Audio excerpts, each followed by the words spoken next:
Bienvenidos a este noveno vídeo que el canal La Doctrina Social de la Iglesia dedica a la encíclica Fratelli Tutti del Papa Francisco sobre la fraternidad y la amistad social.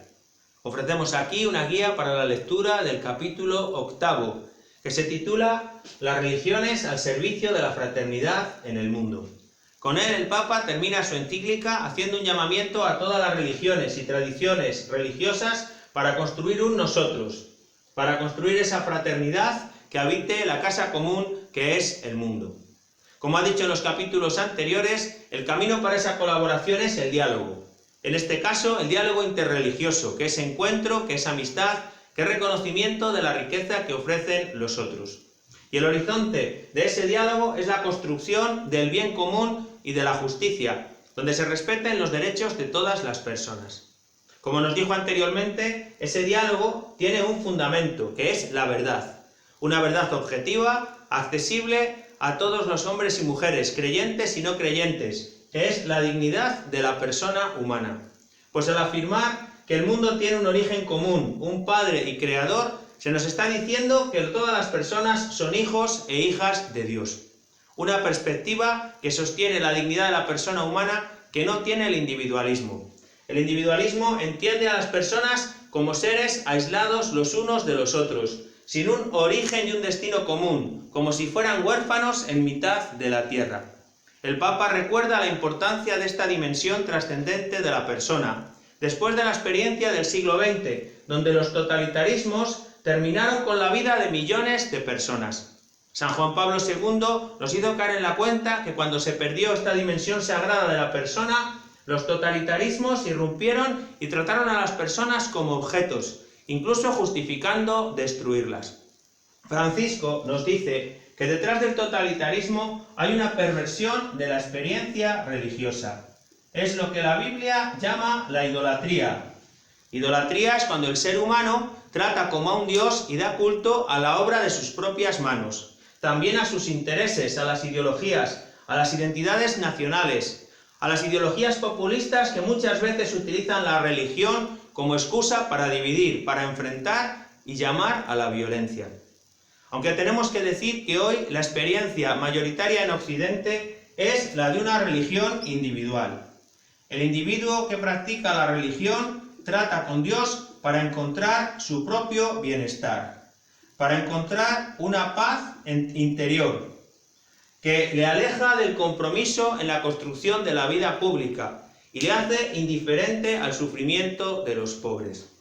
Una experiencia religiosa individual que se da en un contexto de cultura materialista, en la sociedad de consumo, donde la única explicación que se da de la realidad se basa en la explicación científica de los hechos, sin remitirse a la trascendencia, y en la tecnología que lo que busca es utilizar para el propio beneficio esos conocimientos.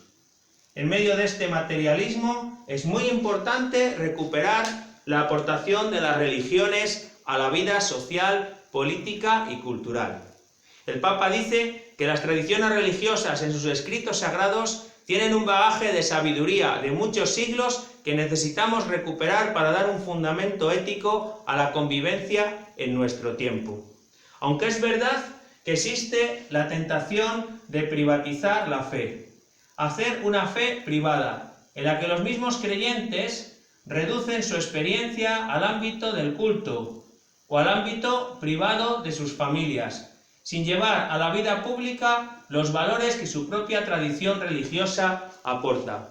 Una tentación que muchas veces tienen los mismos poderes públicos, al impedir a las confesiones religiosas participar en la vida cultural y política de sus países.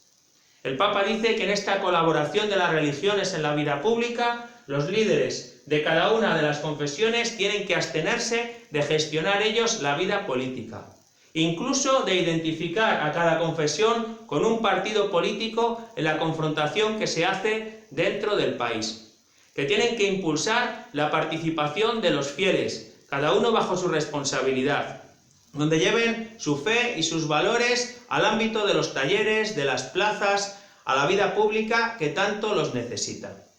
Desde este punto de vista, el Papa reflexiona sobre la aportación propia de la Iglesia católica a la vida pública. Habla en primer lugar de la Iglesia como una madre de corazón abierto, que va a reconocer la presencia de Dios en la búsqueda de la verdad de todas las confesiones religiosas. Habla de ese camino emprendido en el siglo XX e impulsado por el Concilio Vaticano II, que es el ecumenismo, donde todas las iglesias y confesiones cristianas dialogan entre ellas buscando la unidad que Cristo quiso para ellas. Fue el Señor quien dice que sean uno para que el mundo crea. Y además del camino ecuménico, el Papa habla de la propia identidad de la Iglesia católica. Está formada por muchas iglesias locales, cada una erradicada en un país, inculturada en una distinta tradición. Y así la misma Iglesia católica es una unidad de gente de todos los pueblos y razas de la tierra, un germen de esa fraternidad que pedimos para todos. Y llama, además, especialmente la atención sobre el respeto a las minorías. Dice que los católicos pedimos para nosotros respeto y libertad religiosa donde somos minoría, del mismo modo que impulsamos la acogida a otras confesiones que son minoritarias en los países de tradición cristiana. Y el Papa va a terminar abordando un problema que le preocupa mucho a todo el mundo, que es la violencia en nombre de Dios. Un fenómeno que parecía increíble después de la modernidad, y es que en nombre de Dios se siga llamando hoy a la guerra y al terrorismo.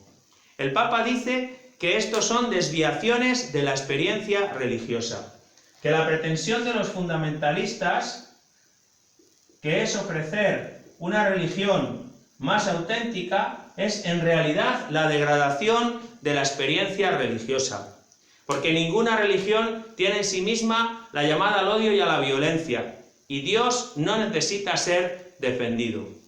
En este sentido, el Papa recuerda el documento de la fraternidad firmado en Abu Dhabi, donde se llama a los dirigentes religiosos al diálogo, en nombre de la fraternidad y de la humanidad. Se les llama a la prudencia, para no dar mensajes ambiguos que puedan ser utilizados por los violentos, y se llama a todo el mundo a dejar de apoyar y de financiar el terrorismo. El Papa termina finalmente con una invitación a la oración y ofrece en el texto dos oraciones, una universal para todos los creyentes de cualquier confesión y otra especial para los cristianos, para unirnos todos en una oración a la Trinidad Santa en favor de la fraternidad universal. Dos oraciones que también os invitamos a que recéis al terminar la lectura personal de la encíclica o como final de los encuentros que tengáis para compartir su lectura entre amigos.